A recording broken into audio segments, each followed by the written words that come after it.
प्रिय भक्तगण, आज हम आपको एक कथा का श्रवण करा रही हूँ जो सुनने मात्र से आपके जीवन में सुख, संपत्ति और धन की वर्षा होगी। तो चलिए कथा को प्रारंभ करते हैं। अगर आप यह कहानी सुन रहे हैं तो पूरा सुनिए। इस कथा को आधा अधूरा छोड़कर जाने की गलती मत करिएगा, क्योंकि इस पवित्र कथा को पूरा सुनने से मनचाहा फल की प्राप्ति होगी। इसलिए इस कथा को पूरा सुने। आप शिव भक्त हैं तो भोलेनाथ का अनादर ना करें। भगवान शिव माता पार्वती से कहते हैं, मानव को जो चाहिए वो मिलकर रहेगा। लेकिन कलयुग के भाग दौड़ भरी जिंदगी में आज हर कोई इंसान बेहतर और सफलता के लिए दौड़ रहा है, लेकिन उनमें से कुछ ही अपने लक्ष्य को प्राप्त कर पाते हैं, जबकि ज्यादातर लोग कभी भी अपने लक्ष्य तक पहुंच नहीं पाते। और जब भी इंसान अपने लक्ष्य की ओर कदम बढ़ाते हैं, तब इंसान के मन में तरह तरह के विचार उठने लगते हैं, जैसे कि मैं ये कर पाऊंगा या नहीं, मैं इसमें असफल तो नहीं हो जाऊंगा, इसमें तो बहुत समय लगेगा, लेकिन मेरे पास इतना समय है ही नहीं, मेरे इस काम को देखकर लोग क्या कहेंगे, वगैरह वगैरह। लेकिन इन सब में सबसे बड़ा डर यही है कि मैं सफल हो सकता हूं या नहीं। हे देवी, आज के इस कथा के माध्यम से जानेंगे कि असफलता को डर को कैसे दूर किया जाए, और साथ ही हम ये भी जानेंगे कि इंसान के मन में असफलता का ये डर क्यों पैदा होता है और इसका आखिर कारण क्या है। तो चलिए कहानी शुरू करते हैं। बहुत समय पहले की बात है कि एक बौद्ध भिक्षु पहाड़ों से घिरे घने जंगल के पास अपनी कुटिया बनाकर रह रहा था। वो बौद्ध भिक्षु बहुत बुद्धिमान और आत्मिक ज्ञानी व्यक्ति थे। दूर दूर से लोग उनके पास अपनी समस्या लेकर आया करते थे और वो बहुत ही समझदारी से उनकी समस्या का समाधान करते थे।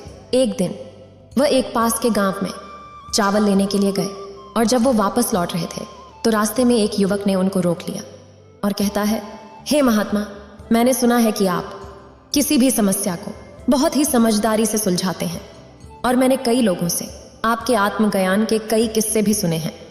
इसीलिए मैं आपसे कुछ पूछना चाहता हूँ कि हमें किसी भी कार्य में असफलता का भय क्यों रहता है, और हम बिना डरे अपने किसी भी लक्ष्य को कैसे प्राप्त कर सकते हैं। यह सुनकर बौद्ध भिक्षु मुस्कुराए और कहा, मैं आपके इस सवाल का जवाब जरूर दूंगा, और इसके बाद आपकी सारी समस्याएं भी खत्म हो जाएंगी। लेकिन उससे पहले तुम्हें मेरे साथ मेरी कुटिया तक चलना होगा। वह युवक उस बौद्ध भिक्षु के आत्मज्ञान की परीक्षा लेना चाहता था और देखना चाहता था कि क्या वो सही में बहुत बड़े आत्मज्ञानी है भी या नहीं। इसीलिए वह युवक उनके साथ कुटिया तक जाने को तैयार हो गया। और इसके बाद बौद्ध भिक्षु उस युवक को अपनी कुटिया में ले गए, लेकिन तब तक शाम हो चुकी थी और वो दोनों भी पैदल यात्रा से थक गए थे और भूखे प्यासे थे। इसलिए बौद्ध भिक्षु ने उस युवक से कहा, बेटा, अभी तुम भोजन करके आराम करो, तुम्हारे सवाल का जवाब मैं सुबह दूंगा। और फिर वो दोनों खाना खाकर सोने चले गए। और अगली सुबह जब वो युवक उठा तो बौद्ध भिक्षु ने उस युवक से कहा, चलो मेरे साथ, आज मैं तुम्हें जंगल में घुमाने ले चलता हूँ। और वो दोनों जंगल में निकल गए, और थोड़ी देर बाद वो एक बड़ी सी गुफा के पास पहुंच गए। और बौद्ध भिक्षु ने गुफा की तरफ इशारा करते हुए कहा, चलो आज मैं तुम्हें इस गुफा के दर्शन करवाता हूँ। और युवक ने उत्सुकता से कहा, जरूर महाराज, मुझे भी जंगल की गुफा देखने की इच्छा बहुत पहले से थी। इसके बाद वो दोनों गुफा के अंदर चले गए, और गुफा के अंदर काफी अंधेरा था। और थोड़ी देर बाद वो बौद्ध भिक्षु चुपचाप तरीके से गुफा के बाहर निकल आते हैं और एक बांस के बड़े दरवाजे से उस गुफा के द्वार बंद कर देते हैं। थोड़ी ही देर में उस युवक को एहसास होता है कि वो अकेला है और अंधेरे में खो गया है। और वो डर से गुफा के अंदर बहुत जोर से चिल्लाने लगता है कि आप कहाँ हैं महात्मा, आप कहाँ चले गए हैं, आप मुझे जवाब क्यों नहीं दे रहे हैं। लेकिन काफी देर तक जब कोई भी जवाब नहीं मिलने पर वो घबरा गया और वापस गुफा के द्वार की ओर भागा। जैसे ही वो गुफा के द्वार पर पहुंचा तो वो हैरान हो गया कि किसी ने गुफा का दरवाजा बंद कर दिया है। और वो सोचने लगा कि मैं गुफा के बाहर अब कैसे निकलूंगा।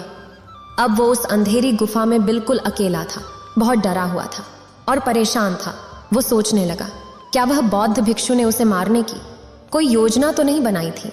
अब वो गुफा में इधर उधर घूमने लगा और रास्ता खोजता रहा, लेकिन उसे कोई रास्ता नहीं सूझ रहा था। और अब उसे बहुत प्यास और भूख भी लगने लगी। इसीलिए वो एक जगह चुपचाप बैठ गया और अपने मन को शांत करने की कोशिश करने लगा। और कुछ देर बाद ही उसने देखा कि एक रोशनी कहीं दूर से सुरंग में से आ रही है। और उसने धीरे धीरे उस रोशनी का पीछा किया और देखा कि एक छोटा सा सुराग बना हुआ है और उसमें से वो निकल सकता है, लेकिन वो सिरा उसकी पहुंच से बहुत ऊपर है और उसने बहुत कोशिश की, पर वो वहां तक पहुंचने में सफल नहीं हो पा रहा था और अब वह थक के वापस जमीन पर बैठ गया। फिर थोड़ी देर बाद उसने पाया कि गुफा के अंदर बहुत से छोटे मोटे पत्थर पड़े हुए हैं और उसको एक उपाय सूझा। वह फौरन उठ खड़ा हुआ और उसने पत्थरों को इकट्ठा कर करके अपने लिए पत्थरों की एक सीढ़ी बना ली।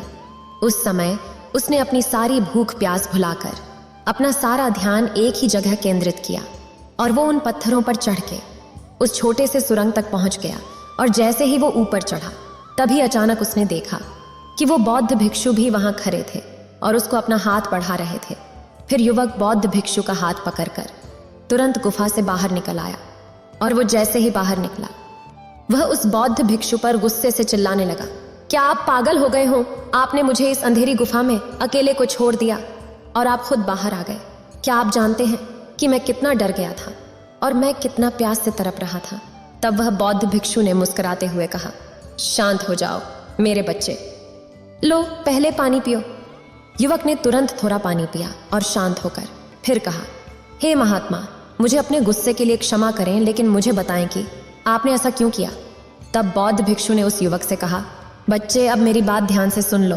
तुम केवल अपने 2 कारणों से इस गुफा से बाहर निकल पाए और उन्हीं कारणों ने तुम्हें उस गुफा से बाहर आने पर मजबूर कर दिया। पहला कारण है कि तुम बहुत प्यासे थे, भूखे थे और डरे हुए थे, और दूसरा कारण है तुम्हें गुफा में घुटन महसूस हो रही थी। लेकिन अब मैं तुम्हें कुछ मुख्य कारण बताता हूं जिनकी वजह से तुम इस गुफा से बाहर निकल पाए। पहला कारण, क्योंकि उस गुफा में और कोई नहीं था जो तुम्हें बता सके कि इस अंधेरे में तुम इतनी ऊंची सुरंग के सिरे तक नहीं पहुंच पाओगे और ये काम तुम्हारे लिए असंभव था। और दूसरा कारण यह है कि तुम्हारे साथ वहां कोई नहीं था यह बोलने के लिए कि चलो कोई दूसरा और आसान सा रास्ता ढूंढते हैं। मेरे बच्चे, सफलता प्राप्त करने का भी यही नियम है। मैंने तो बस तुम्हें यह दिखाया है कि सफलता कैसे प्राप्त